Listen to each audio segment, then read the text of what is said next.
তো hello guys, কেমন আছো তোমরা সবাই? আশা করছি খুব খুব ভালো আছো। তো আমিও খুব ভালো আছি। তো ফির আজকে একটা নতুন রেসিপি নিয়ে চলে এলাম। তো বন্ধুরা, প্রথমে আমরা একটা থালাইতে মাংস নিয়ে নেবো। মাংসের ওপর থেকে আদা রসুনের পেস্ট আর কিছু গুঁড়ো মশলা দিয়ে দেবো। তারপরে সব কিছুকে আমরা মাখিয়ে নেব। তো বন্ধুরা, আজকের আমাদের রান্না হচ্ছে কি চাপ। তো বন্ধুরা, চাপটা কেমন হচ্ছে আপনাদেরকে প্রসেসটা দেখাই, চলো।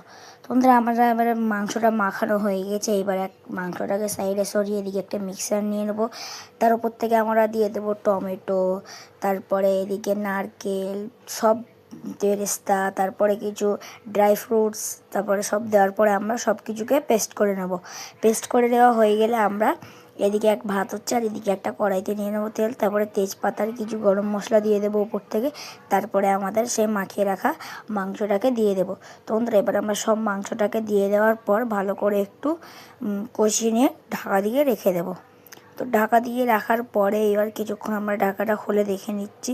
তো বন্ধুরা, কালারটা দেখছেন আপনারা, পুরো চেঞ্জ হয়ে গেছে আর কালারটাও খুব সুন্দর এসেছে।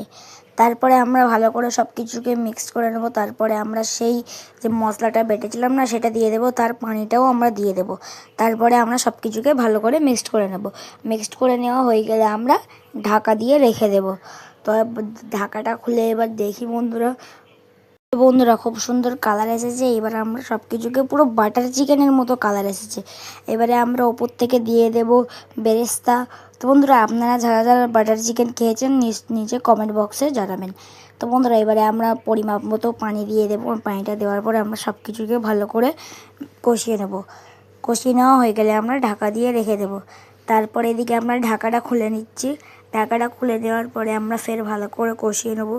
তো বন্ধুরা, এটা যেহেতু চাপ মাংসর কোনো জিনিসের রান্না, তাই জন্য আপনাদেরকে বারে বারে ঢাকা খুলে খুলে নাড়িয়ে নিতে হবে। সব তো ভিডিওতে দেখানো সম্ভব নয়, তাই জন্য আমি আপনাদেরকে সব ভিডিওতে দেখাইনি। তারপরে এবার দেখুন বন্ধুরা, কী সুন্দর কালার এসেছে। এইবারে আমরা ওপর থেকে গরম মশলা দিয়ে দেবো। গরম মশলাটা দেওয়ার পরে আমরা ভালো করে সব কিছুকে নাড়িয়ে চাড়িয়ে ওপর থেকে বেরেস্তা দিয়ে দেবো। তারপরে আমরা গ্যাসটাকে অফ করে দেবো। তো বন্ধুরা, যেহেতু আমার গলার আওয়াজটা খুবই খারাপ, আপনারা কেউ কমেন্ট করবেন না গলার আওয়াজের কী হয়েছে। তো বন্ধুরা, এবার আপনাদেরকে ফাইনাল লুকটা দেখিয়ে দিচ্ছি। আমার ভিডিওটা কেমন লাগলো আপনাদেরকে অবশ্যই কমেন্টে জানাবেন। লাইক শেয়ার সাবস্ক্রাইব করতেও ভুলবেন না। দেখা হচ্ছে নেক্সট ভিডিওতে। Bye bye.